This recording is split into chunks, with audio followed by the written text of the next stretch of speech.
कळकीचे बाळ. डोंगर कपाऱ्यात ती वस्ती होती. पाहणाऱ्याची नजर फाटेल असे उंच उंच आभाळाला टेकलेले डोंगर. चहूबाजूंनी त्यांचा त्या वस्तीवर पहारा होता. नजर टाकावी तिकडे प्रचंड उभे सुळके आणि काळ्या कभिन्न कपारी दिसत. वस्तीच्या चारी बाजूंनी वेढलेले जंगल असे घनदाट की बाहेरगावचा परका वाटसरू वाट चुकून वेडावून गेला असता. वेड्यावाकड्या वाढलेल्या झाडांची मजबूत मुळे आणि वेलींची जाळी अजगरासारखी वाटेत पसरलेली होती. भर दुपारी तिन्ही सांजा आणि कातर वेळी अवस वाटेल असा अंधार जंगलभर पसरलेला असायचा. असल्या अकराळ विकराळ जंगलात ती ढिटुकली वस्ती होती. वस्ती मूठभर लोकांची, पण लोक रानदांडगे आणि अडाणी, काळाशा रासवट शरीराचे, खडकासारखे झाडाच्या खोडासारखे मजबूत आणि चिवट. या वस्तीत कळकी नावाची एक तुकतुकीत काळ्या आणि लोखंडी कांबेसारख्या शरीराची पण मोहक चेहऱ्याची तरुणी बाई राहायची. लग्न होऊन 7 वर्ष झाली. तिला काही मुलबाळ होत नव्हतं. आसपासच्या लेकूरवाळ्या बायकांकडे पाहून कळकी हेव्याने गुदमरायची. कसेही पोर असो, पण कूस एकदा उजवो. कुलस्वामिनीला लाख वेळा आळवायची. कुणी पोरावर हात उगारला की तिचा जीव कळवळायचा. म्हणायची, माझं पोर लुळं-पांगळं असलं आणि त्यानं रडून ओरडून जीवाचा कहर केला आणि मी त्याला मारलं तर माझे हात चुलखंडात जातील. तिला अन्न गोड लागत नसे की स्वस्थ नीच येत नसे. पहाटेपासून रात्रीपर्यंत तिच्या डोक्यात एकच विचार घोळायचा, मला मूल केव्हा होईल? त्याला कडेवर घेऊन कधी मी 17 घरं मिरवेन? त्याला खाऊ पिऊ घालून मोठे कधी करीन? कुणाच्या घरात केळी लागल्या आणि ताशाचा उघडा वाजायला लागला की हिचा पहिला विचार काय, तर आता याच्या अंगणात पोरं वागडतील आणि मी कपाळकरंटी 7 वर्ष रिकाम्या घरात जखिणीसारखी राहते. मनात म्हणायची की जीव नसलेल्या झाडापेडांना सुद्धा फळं धरतात. कुत्रीला देखील पिलांचं लेंढार होतं. परमेश्वरानं माणसाच्या जातीला घालून मलाच तेवढी वांस का ठेवली? पाऊस पाण्याविषयी बोलणे निघाले तर कळकीची कथा शेवटी पोर नसण्यावरच जायची. बायका तोंडाला पदर लावून तिला फुसूफुसू हसायच्या. पुरुष माणसं कीव करायची. सारी वस्ती म्हणायची की कळकीचे डोके ठिकाणावर नाही, पोरबाळ नाही म्हणून वेडी झाली. कळकीच्या दादल्याला काही मूल नको असं नव्हतं, पण तो असा तिच्यासारखा वेडाखोळा झाला नव्हता की कामधंदा सोडून दिवसभर बैस आपला मूल करत. तो तिची समजूत घालायचा. म्हणे, लोकांची पोरं तरी काय सगळीच चांगलीच निपजतात का? जन्मभर घेणेकऱ्यांसारखं घे घेऊन शेवटी वैरी होतात आणि मग त्या आईबापांचे हाल कुत्रा खात नाही. मग म्हणतात, नसती मुलं तर बरं झालं असतं. आपल्याला काय कमी आहे आणि देव तरी सगळ्यांनाच सगळं कुठं देतो. कळकी काही बोलायची नाही, पण मनात म्हणायची, मेल्या खडकासारखा तू. खडकाला कधी पोरं होतात? काय दिलंयस रे तू मला? खाणं जेवण तर दारच्या गडी माणसालाही देतो आपण. त्यापेक्षा हाणमार केली असतीस आणि ओटीत एक पोर घातलं असतंस तर सगळं सुख पावलं असतं. मी अशी वेडी बागडी ठरले नसते. वस्तीतल्या बाया बापड्यांनी मला बघून पोरांना पदराआड केलं नसतं. असले दुःख देणे विचार करत ती दिनरात जागून काढी. डोळे सुजेपर्यंत रडत राही. नवसायास तिनं कमी केलं नाही. साधू झाले, पंचाक्षरी झाले, गंडे दोरे मंत्र सारं काही झालं. देवळातले देव झाले, तिठ्यावरचे देवचार झाले, अंधारे दुपारे झाले, उपास तापास झाले. कुणी सांगावे पिंपळावर मुंजा आहे त्याला गाराणे घाल. कुणी म्हणावे बाळंतीण जाळली आहे तिची राख लाव. 1000 लोकांचे 1000 उपदेश. कळकीनं सारं करून पाहिलं. दिवसेंदिवस झिजून ती बाभळीच्या काटकीसारखी बारीक झाली आणि चेहरा 7 दिवसांच्या तापकर्णीसारखा दिसू लागला. वेणीफणीसुद्धा रोज करत नसे. संसार विटल्यासारखा अवतार करून ती आपल्या नशिबाला बोल लावीत वस्तीभर हिंडायची. एके दिवशी तिन्ही सांजेला गुरेढोरे घोटत्यात परतल्यानंतर वस्तीतली एक ओवाळून टाकलेली थरथर कापणारी म्हातारी येऊन एक अघोरी उपाय सांगून गेली. तो उपाय ऐकताच कळकी लाकडासारखी ताठ झाली. भीतीने तिच्या जीवाचे पाणी पाणी झाले. दादल्याला त्याविषयी काही सांगण्याचा तिला धीरच झाला नाही. तो उपाय करावा न करावा काही समजेना. पण म्हातारीनं खात्री दिली होती. मूल होण्याची आशाही दाखवली. नाहीतर सगळे बरे वाईट उपाय करून झालेच होते. हाही करावा म्हणजे जीवाला हुरहुर लागणार नाही असं कळकीने ठरवलं. औसेला अर्धी रात्र टळल्यावर ती गुपचूप नदीवर निघाली. कमरेला तिने एक लहानशी सुरी लावली. सगळीकडे सामसूम होतं. धरती आकाश सारे काजव्याने सारवल्यासारखे झाले होते. तरी कोणी आपल्याला पाहिल किंवा आपल्या मागे दादल्याला जाग येईल अशी भीती कळकीला वाटतच होती. होता होता ती नदीवर पोहोचली. तिथे लहान मुलांची प्रेते पुरत असत. त्याच बाजूला गेली. खुणेचे असंख्य पांढरे दगड स्मशानभर पसरलेले होते. कळकी त्या दगडांकडे पाहत पाहत गहिवरली. इतकी चिमणी बाळं मोठी होण्याआधीच जग सोडून गेली. ती पहाडांची हिरव्या जंगलांची दुनिया त्यांनी काय पाहिली होती का? आईच्या मांडीवर खेळता खेळता आज उठून त्यांना एकदम यावं लागलं इकडं. त्या आईने कितीही आक्रोश केला तरी परत न जाण्यासाठी. कळकी एकदम हळवी बनली. तिचा सगळा धीर ढेकळासारखा विरघळला. ती सगळी बाळे मातीतून उठून बसतील आणि टाहो फोडतील या कल्पनेने ती शहारली. पण अधिक वेळ उभं राहून चालत नसतं. कुणाच्या लक्षात येण्याआधी परत जायला हवं. कळकीने लगबगीनं एका ठिकाणचा खुणेचा दगड बाजूला केला आणि सुरीने ओरखले. आतमध्ये एक बाळ नुकतेच झोपल्यासारखे पडले होते. कळकीनं त्याला बाहेर काढलं. त्याच्या खऱ्या आईने सुद्धा घेतलं नसेल इतक्या मायेनं त्याला जवळ घेतलं. तिची छाती तटतटू लागली. तिनं ती उघडी केली आणि त्याच्या निष्प्राण ओठांजवळ धरली. क्षणभरच तिनं आजूबाजूला पाहिलं. दूरवरून फक्त निधड्या छातीचे पहाड पाहत होते आणि त्या अर्भकाच्या स्मशानात कळकी एका मेलेलं बाळ पदराखाली घेऊन बसली होती. त्याचे जावळ कुरवाळीत होती, मुके घेत होती. नाहीतर कुणी आपले जिवंत बाळ कधीच तिच्या पदराखाली देणार नव्हतं. हळूहळू कळकीला आपल्या कामाचं भान आलं. सगळी माया आवरून असेल नसेल तो कठोरपणा गोळा करून भरल्या डोळ्यांनी तिने सुरीने त्या प्रेताच्या उजवी करंगळी कापून हातात घेतली. ती कनवटीला लावली आणि 1000 मुके घेत तिने तो थंड गोळा त्या खड्ड्यात ठेवला. वर माती लोटली. पोटचा गोळा खड्ड्यात ठेवावा तशा अनावर दुःखाने डोळे टिपले. त्या काजळ फासल्या वाटेने ती घरी परतली. सकाळ होताच ती थरथर कापणारी म्हातारी येऊन करंगळी घेऊन गेली. 2 दिवसांनी तिच्यावर कसला तरी मंत्र घालून ती परत घेऊन आली. ती करंगळी रोज कनवटीला लावायला कळकीला सांगून गेली. त्या दिवसापासून कनवटीला करंगळी लावूनच कळकी सारे व्यवहार करू लागली. तिला पुन्हा आशा वाटू लागली. ती मनात म्हणे, परमेश्वरा हा अघोरी उपाय तरी लागू पडू दे. थरथर कापणाऱ्या त्या थेरडीचे तिन्ही सांजा गुरे गोठ्यात गेल्यानंतरचे बोल तरी खरे ठरू देत. आणि चमत्कार म्हणा की योगायोग म्हणा किंवा कधी कधी अगदी कमदरिद्री माणसाचे हातपाय पसरून पडलेले नशीबसुद्धा उठून चालायला लागते त्यातलाच प्रकार म्हणा. कळकीला दिवस गेले. कळकीने केलेल्या त्या अघोरी उपायांचा तो प्रभाव होता की तिने आजवर केलेल्या अनेक नवसांचा कुठला तरी देव पावला होता हे सांगताच आले नसते. पण कळकीची ओटी भरण्याची चिन्ह दिसू लागली. कळकीने गुपचूप त्या थेरडीला पहाटेस घराच्या पाठीमागच्या बाजूला बोलावून घेतले. लुगडे चोळी दिली. कळकीला मुळी स्वर्ग हातात आल्यासारखा आनंद झाला.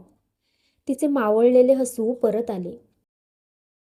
पूर्वीसारखी ती पोरांकडे अधाशीपणे पाहायची बंद झाली. त्यांच्या आयांकडे जाऊन वचावचा नशिबाला दोष देत बसेनाशी झाली. कित्येक महिन्यात तिला पहिल्यांदाच शांत झोप लागली. तान्या हसऱ्या बाळांची स्वप्न पडू लागली. एकदा तिला एक भयंकर स्वप्न पडले. नदीकिनारी एक बाळ हसत पडले आहे आणि आपण त्याला सुऱ्याने भोगसत आहोत. ती किंचाळत खडबडून जागी झाली. त्या रात्रीपासून कळकीचे सुख ओहोटीला लागले. तिला एकसारखी वेडीवाकडी स्वप्ने पडू लागली. आपण होडीतून चाललो आहोत आणि समोरून प्रचंड करवत मासा आल्याची, कडा तुटून दरीत कोसळल्याची, घर पुरात वाहून चालल्याची, करकर दात खात कुणीतरी जवळ आल्याची. तिला स्वस्थ झोप लागत नसे. पोटात असे ढवळे की जीव जातो असे वाटे. अन्न जात नसे आणि आतून कोणीतरी आतडी कुरतडून काढी. बेदम झोपडल्यासारखी ते एका कोपऱ्यात पडून राही आणि तिला दादलाच काय तो वस्तीवर हिंडून आपला बाप होणार असल्याचे मिरवून येई. अशा सगळ्या कळा सोसून अखेरीस कळकी बाळंत झाली. बाळंतपणात तर तिला काही विलक्षण यातना झाल्या. आता मूल पाहायला वाचतो की नाही हे देखील तिला पटेना. करवतीनं कोणीतरी पोट चिरतं आहे असं होत होतं. आसपासच्या आयाबाया घरभर जमल्या. तिला धीर देत होत्या. मूल दिसायचे तर या सगळ्या दिव्यातूनच जायलाच हवे. मूल दिसण्याच्या कल्पनेनं बिचारी कळकी या सगळ्या यातनांनाही हसत होती. कुणाला कधी झाल्या नसतील एवढ्या वेदना तिला होत होत्या. त्या मुलाला पाहण्याचा आनंदही मनात होता. तिचा दादला बाहेर येरझारा घालत होता. दूरच्या डोंगरकड्यांकडे पाहत होता आणि एकदम असा टाहो ऐकू आला. सगळ्यांनी कानात बोटे घातली. तो टाहो नव्हताच. हिंस्र आरोळी असावी तसे ते रडणे होते. कळकीचा दादला आत धावला. एक बोडकी म्हातारी पुढे आली. तिने त्याला अडवले. सगळ्या बायका स्तब्ध झाल्या. कुणीतरी मूल बाहेर आणले. त्याला बघताच सगळ्यांच्या तोंडून एक आश्चर्याचा आणि भीतीचा चित्कार उमटला. कारण ते मूल मानवी नव्हते, राक्षसी होते. मूल काळे कुट्ट आणि विद्रूप होते. त्याचे डोके तेवढे तरी मोठे होते आणि शरीर एखाद्या लहानशा कुत्र्या एवढं होतं. डोळे बटबटीत आणि जन्मताच उघडे. ओठाच्या दोन्ही बाजूंना 2 सुळे होते. बोटांना नखे होती. सबंध अंगावर काळी बारीक लव होती. त्याचा तो कुरूप अवतार पाहून सुईणीसकट सारी माणसे घाबरली. किळस येऊन दूर झाली. बाहेर पडली तरी त्यांच्या आसपास कुजबूज चालूच होती. असल्या आक्रीत त्या वस्तीत पुन्हा 10 पिढ्यात आलं नव्हतं. वस्तीवर देवाचा काहीतरी कोप ओढवणार आणि याचंच ते अभद्र चिन्ह आहे अशा धास्तीचे सावट त्यांच्या मनावर पडलं. कळकीच्या नशिबाची छीतू करीत त्यांनी भांबावलेल्या बायका घरे निघून गेल्या. त्या ईश्वरी कोपाचे वर्णन आपल्या दादल्यांकडे करीत बसल्या. कळकीचा दादला संतापाने आणि दुःखाने काळा निळा झाला. आपल्या बायकोने आपल्यावर कोणत्या जन्मीचा सूड घेतला हेच त्याला समजत नव्हतं. त्या कळकी तर श्रमांनी बेशुद्ध होऊन पडली होती. झाला प्रकार तिच्या गावीच नव्हता. कळकीचा दादला दातओठ खात मनाशी म्हणत होता, शुद्धीवर आल्यानंतर हिच्या मांडीवर आपटतो ते पोर म्हणतो, यापेक्षा चांडाळणी तुला वरवंटा होता तरी चांगलं झालं असतं. हडळ कुठली. अशा विचारात तो असतानाच कळकी शुद्धीवर आली. शुद्धीवर येताच तिने पहिल्यांदा मागितले ते आपले मूल. मग मात्र दादरा गोंधळला. कुठल्या तोंडाने ते तिला दाखवावे. वाटते बघता क्षणी ही जीव हासडून डोके आपटून प्राण देईल. पण तिने हट्ट धरताच त्याने भीत भीत मूल पुढे केले. ते पाहता क्षणी तिच्या तोंडून एक अस्पष्ट किंकाळी उमटली. परंतु दुसऱ्या क्षणी तिने त्याला छातीशी घट्ट धरले. ती त्याचे पटापट मुके घेऊ लागली. साऱ्या वस्तीला कोडे पडले. कळकीने मांडले तरी काय. त्या राक्षसी पोराला ती जवळ तरी कशी घेते. त्याच्या त्या लव असलेल्या शरीरावरून हात फिरवायचा तिला किळस कसा येत नाही. त्या हिंस्र श्वापदासारख्या चमकणाऱ्या डोळ्यांपुढे पाहून तिच्या अंगावर काटा कसा उभा राहत नाही. ते राक्षसी पोर रडायला लागले की ऐकणाऱ्याच्या छातीत धडकी भरेल असे किंचाळते. हसायला लागले की सुळे विचकते. असल्या पोराला उकिरड्यावर फेकून द्यायचे सोडून ही बाई प्रेमानं जवळ घेते. ही बाई आहे की जखीण, की हिचे डोक्यात साप फिरले आहे. यापेक्षा पूर्वीचे हिचे वेळ खूप बरे होते. डोके फिरले तरी भीती कशाची वाटणार आणि किळस तरी कसा येणार. कळकीचा दादला त्या पोराला हात सुद्धा लावत नसे. म्हणायचा, ही काय माझी औलाद नाही, हा देवाने पाठवलेला कली आहे. हा माझ्या घराचं वाटोळं करणार. माझ्या पूर्वजांचं हे पाप जिवंत होऊन माझ्या बोकांडी बसलं आहे. तो असा बोलू लागला की कळकीला दुःख होईल. ती म्हणे, माझ्या बाळाला असं अभद्र बोलू नको. पण कुणी काहीही बोललं तरी बाळ दिवसेंदिवस वाढतच होतं. महिनाभरातच त्याला सगळे दात आले. कळकी त्याला अंगावरच पाजे. पण लवकरच ते दूध त्याला पुरेनासं झालं. गाईचे निम्मे दूध त्यालाच लागू लागले. हळूहळू ते कणसे, रोट, भाजी जे काही मिळेल ते चावू लागले. कळकीला मात्र त्याच्या खादाडपणाचं कौतुक वाटायचं. तिला मुळी ब्रह्मानंदच झाला होता. विद्रूप राक्षसी का असेना, पण आपल्या पोटी पोर जन्माला आलं. तिला भयंकर अप्रूप वाटायचं. पोर कसेही असले तरी ते मोठी होईल, आपल्याला आई म्हणेल, आपले पांग पिडील, या कल्पनेत ती चूर असायची. तिच्या जणू जन्माचे सार्थक झाले होते. एकदा पिवळा चंद्र पांढरा फटक झाल्यावर कळकी जागी झाली. आपल्या शेजारी बघते तो बाळ नाही. दचकून उठली आणि दिवली लावून पाहू लागली. बाहेर येऊन पाहते तो अंगणात त्याचा बाप हातात त्याचे मुटकुळे घेऊन कुठेसा निघालेला. कळकीने धावत जाऊन ते मुटकुळे खेचून घेतले. विचारलं, कुठे नेत होता? दादला म्हणाला, मसणात. ते काही माणसाचं पोर आहे, राक्षस तो. घरात ठेवून चालायचं नाही. कळकीनं उत्तर दिलं नाही. पोर जागं होऊन कानठळ्या बसवील अशा किंचाळ्या पडू लागलं होतं. कळकी त्याला घेऊन घरात गेली आणि आंब्यावरची चाळवलेली घुबडे पुन्हा घू घू करत बसली. दादला कळकीच्या मागून घरात आला. तिला जोरात बजावू लागला. तू त्याला कितीही पदराखाली घाल, पण वस्ती त्या राक्षसाला इथं ठेवू देणार नाही. सगळ्या वस्तीत घरोघरी त्या राक्षसाचीच चर्चा. लोक जिथे तिथे जमून चर्चा करू लागले. म्हणू लागले की हा राक्षस वस्तीवर ठेवणं धोक्याचं आहे. जिथे त्याचा बापच त्याला आपलं पोर मानायला तयार नाही, तिथे वस्तीने तरी त्याला का जवळ करावं? चव्हाट्यावर बाप्यांची, पाणोठ्यावर बायकांची आणि रात्री शेकोटीजवळ म्हाताऱ्यांची सुद्धा चर्चा होई. पोरे त्या राक्षसी बाळाला घाबरत. एकदा मात्र त्यांनी त्याची खोडी काढण्यासाठी त्याच्या अंगावर उंदीर सोडला. तो त्याने मुठीनं चिरडून टाकला आणि त्याच्याशी खेळू लागला. वस्तीतल्या 4 मारकऱ्यांनी एकदा ठरवलं आणि गावकी बसवली. तिथेच कळकीच्या बाळाचं काय करायचं याचा सोक्षमोक्ष लावायचं ठरवलं. गावकीसाठी कळकीला आणि तिच्या दादल्यालाही बोलावणं गेलं. कळकीला हे समजताच ती संतापानं लालबुंद झाली. ती म्हणाली, बाळ माझं आहे, वस्तीचं नाही. मी त्याची आई आहे. इतक्या वर्षांनी माझी कूस उजवली, म्हणूनच वस्ती माझा दुस्वास करते. कळकीचा दादला काही बोलला नाही. कळकीचे डोके फिरले आहे, तिचा एकही शब्द समजून घ्यायचा नाही असंच त्यानं ठरवलं. आणि वस्तीपुढे तो तरी काय बोलणार? अखेरीस सगळी वस्ती चव्हाट्यावर बसली. बाया बापड्या सुद्धा आल्या. चंद्र उगवायला थोडा अवकाश होता. सगळ्यांनी बरोबर पेटत्या चुडी आणल्या.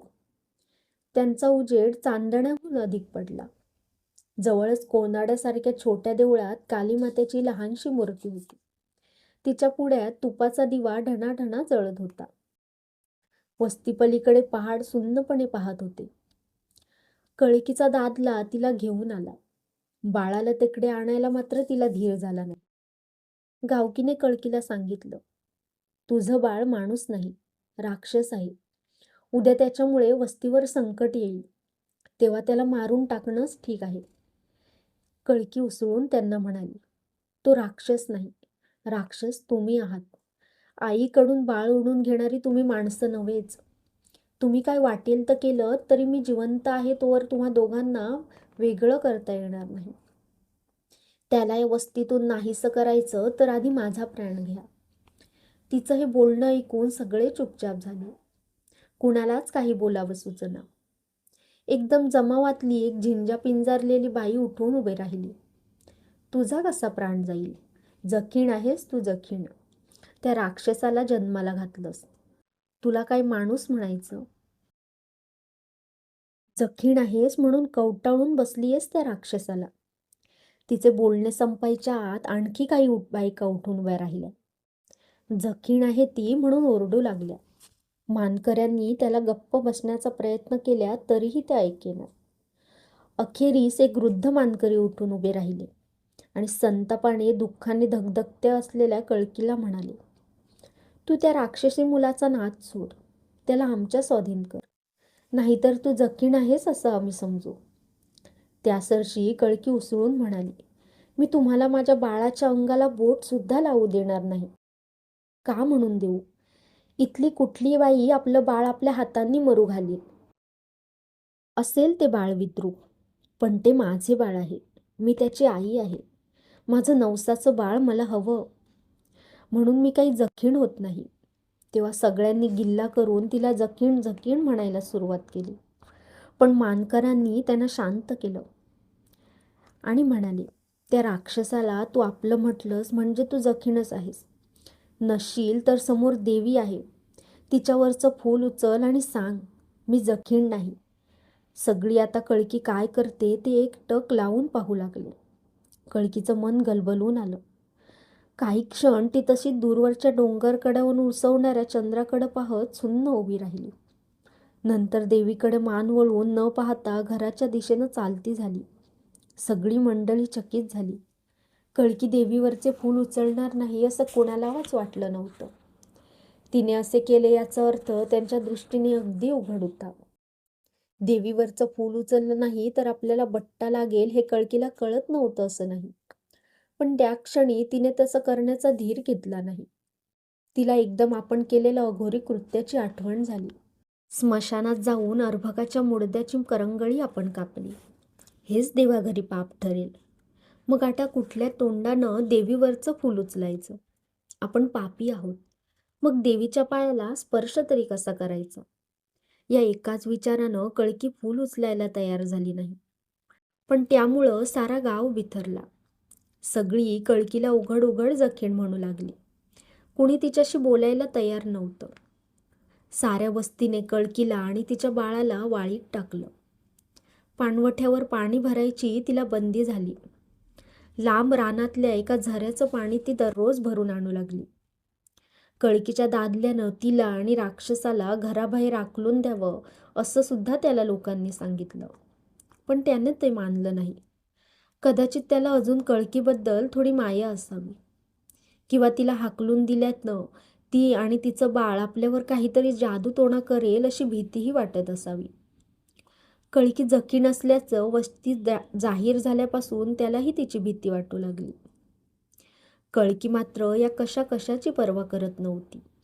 देवळे, पाणवठा, बाजार सारं तिला बंद. पण बंद नसतं तरी बाहेर कुठं पडता आलं नसतं. कारण ती दिसतात तिच्याकडे लोक बोटं दाखवून चर्चा सुरू करायची. लहान मुलंही तिला वाकुल्या दाखवीत. या साऱ्याकडं कळकीनं पाठ फिरवली होती. दिवसभर ती त्या घरात भूतासारखी बसून राहायची. पण तिथे बाळ होते तिथेच तो तिचा स्वर्ग. तिला आता दुसरे कुणीच नको होते. टाकीनं वस्तीवाळीत तिचं बाळ तर होतं तिच्याजवळ. त्या बाळासाठी त्या वस्तीचीच काय पण सबंध जगाचीही गैरमर्जी तिनं सोसली असती. बट्टा लागला होता पण त्याचे काय मोठे. आज न उद्या बाळ मोठा झाला असता आणि आईच्या अपमानाचा बदला त्यानं नक्कीच घेतला असता. तिने ज्याच्यासाठी जे सोसले ते दुप्पट चौपटीनं भरपाई झाली असती. पण नुसते कळकीला वाळीत टाकून वस्ती स्वस्त बसत नव्हती. सर्वांपेक्षा 4 उन्हाळे पावसाळे अधिक पाहिलेले माणसं एकत्र जमली आणि त्यांनी ठरवलंच की आता हे संकट समूळ नाहीसे केल्याशिवाय राहायचं नाही. जन्मल्यापासून महिन्याभरात तो राक्षस जर इतका डोकरासारखा वाढला, सगळ्या दातांनी कणसे खाऊ लागला, तर आज ना उद्या वस्तीला भारी झाल्याशिवाय राहणार नाही. ते अवलक्षण होईल तेवढ्या लवकर त्याला नाहीसं करायला हवं. आणि असाच विचार करून त्यांनी एका रात्री वस्तीतले 5-10 हुशार गडी जमवले. सगळ्यांनी काठ्या घेतल्या. एकानं बंदूक घेतली. चांदण्यांमध्ये त्यांनी कळकीच्या घराचा दरवाजा ठोठावला. दार खडखडताच सावध झोपलेली कळकी जागी झाली. ती मनाशी समजली. तिचा दादला उठला. दार उघडून अंगणात लोकांना सामोरा गेला. त्यांची थोडी बातचीत झाली आणि तो परत फिरला. दार ढकलून त्यानं बायकोला साथ घातली. आला नाही. त्यानं आत येऊन पाहिलं. अंथरूण रिकामं. तो परत फिरला आणि त्यानं सगळ्यांना हात जोडून ही बातमी दिली. पण कुणालाच खरे वाटेना. ते सगळे आत घुसले. काट्या खडकावीत सगळ्यांनी घरभर धुंडाळून पाहिलं. पण कळकीचा पत्ता नाही की राक्षसी पोराचा नाही. पण त्यांनी सोक्षमोक्ष लावायचा ठरवला होता. म्हणून ते तसल्या पांढुरक्या चांदण्यात सगळीकडे शोधाशोध घेऊ लागले. घर शोधून झालं, आड पाहिला, मांगर पाहिला, गोटा पाहिला, मग मागची झाडे देखील शोधली. पण कळकीचा आणि तिच्या बाळाचा पत्ता लागला नाही. मग ते जंगलात घुसले. रात्र शांत होती. जंगल किर्र होतं आणि प्रहर नागपुरुषांचा भुताखेतांचा संसार चालला होता. तरीही तो गुळका काटेकुटे दगडगोटे तोडवीत चालला होता. त्याच्या पायांना डोळे फुटले होते आणि हात शिवशिवत होते.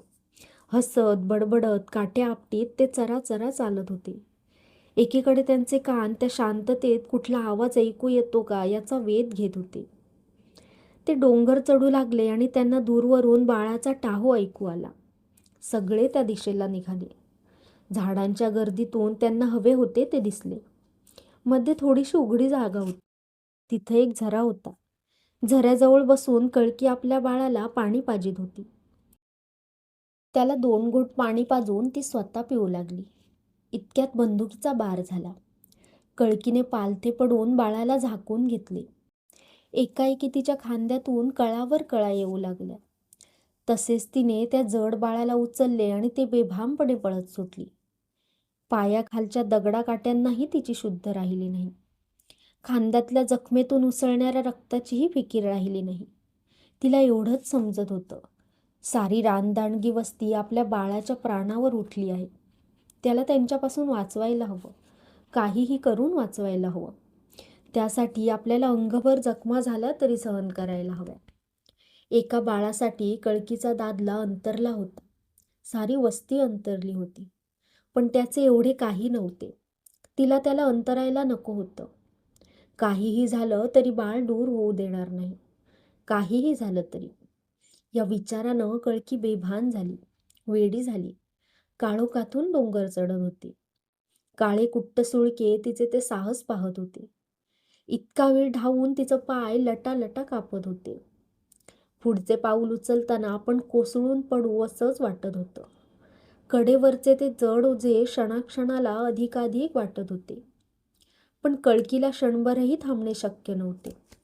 तिच्या दादल्यासखर साडे दानगट पुरुष तिच्या बाळाचा जीव घ्यायला तिच्या मागे होते. त्यांच्यापासून तिला शक्य तेवढे दूर पळायचे होते. आपल्या बाळाचा टाहो थांबत नव्हता.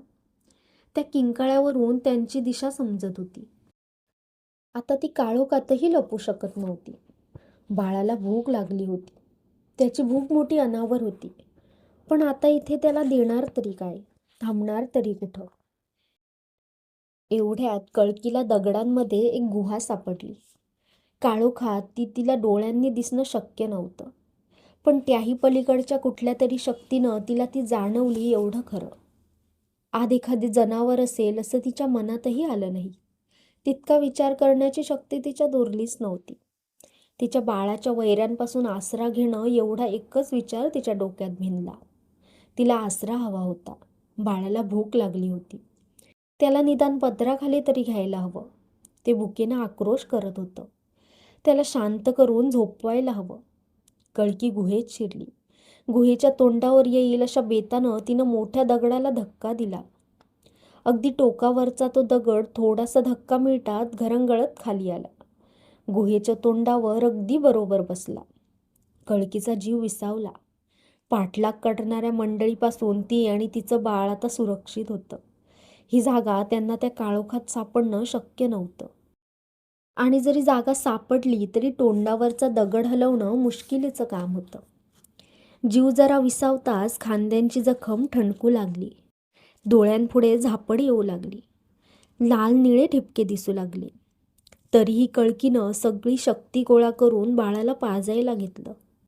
ती स्वतःशीच खुदकन हसाली. म्हणाली, मला जखीण म्हणतात, वेडी म्हणतात. असू दे मी वेडी. मी त्यांना वेडं म्हणते. आईकडून बाळाला तोडणाऱ्याला काही शहाणं म्हणावं. आज माझ्या बाळाला गोळी घातली. मी मध्ये नसते तर माझं बाळ. हसता हुसता हुंदके देत ती बाळाला पाजू लागली. पण दूध येईना. बाळाची भूक भागेना. थकव्यानं कळकीला झापड आली. तिची मान एका बाजूला कलंडली. पाठलाग करणारी मंडळी गुहेच्या जवळपास येऊन पोहोचली. हातातल्या चुडी इकडे तिकडे हलवून कुठे काही दिसतंय का पाहू लागली. आसपास काही आहे का बघत बडबड करू लागली. कळकीच्या बाळाचा आक्रोश एकदम थांबला. त्याला काहीतरी दिसले. त्याचे श्वापदासारखे हिंस्र डोळे चकाकू लागले. जीभ बाहेर वळवळू लागली. आईच्या मांडीवर ते उठून बसले. आपल्या खरखरीत जिभेनं आईच्या खांद्यातून गळणारे रक्त चाटू लागले. त्याला ते आवडले. खुशीत येऊन ते हसू लागले. मंडळी गोंधळून थांबली. इथून पुढे कळकी कुठं गेली असेल याचा अंदाजच येईना. ती इथून खालच्या दरीत तर पडली नसेल ना अशी शंकाही दादल्याला आली. बाळाचे टोकदार दात मानेला लागताच कळकी एकदम शहारून जागी झाली. बाळ तिच्या मांडीवर अर्धवट उभं राहिलं होतं. त्या काळोखातही त्याने रक्ताचा माखलेला जबडा आणि धारदार सुळे पाहून कळकीला पहिल्या प्रथम त्याची विलक्षण भीती वाटली. ती त्याला झळकू लागली, पण ते तिच्या अंगाला घट्ट बिलगले. आपली नखे तिच्या दंडात गच्च रुचवून बसले. डुकरा एवढ्या आकाराचे ते किळसवाणे ओझे तिच्या अंगाला झोंबू लागले. त्याच्या सकटच कळकी कशीबशी धडपडत गुहेच्या तोंडाशी आली. दगड बाजूला करण्याचा प्रयत्न करू लागली, पण आता दगड इतका गच्च बसला होता की काही केल्या रेसभरही हलेना. ती काळी टोकेरी नखांची लवदार बोटे तिच्या गळ्यावर पडली. रक्ताची चव आवडून बाळ दात विस्कून भेसूर हसू लागले. त्याचे डोळे विलक्षण चमकू लागले. जबडा खालीवर होऊ लागला. प्राणभयानं कळकी किंचाळली. किंकाळी ऐकू येतात बाहेर शोध घेणारी मंडळी थबकली. त्या किंकाळी पाठोपाठ एकामागून एक अशा कळकीच्या किंकाळ्या येऊ लागल्या. मंडळी गुहेच्या तोंडावरचा दगड बाजूला करू लागली, पण तो आतूनच असा गच्च बसला होता की हलणे केवळ अशक्य होतं. ते कळकीला साथ घालू लागले, दगड हलवायला सांगू लागले, पण कळकीला त्यांच्या हाका ऐकू येत नव्हत्या. तिच्या किंकाळ्याही आता बाहेर येणं बंद झालं होतं. सगळी जाणीव संपली होती आणि आत्यंतिक भीतीने बाहेर आलेल्या बुबळातल्या ताठ नजरेला फक्त एकच गोष्ट दिसत होती. पुन्हा पुन्हा गळ्याकडे येणारा आणि तिच्या बाळाचा रक्ताने भरलेला जबडा.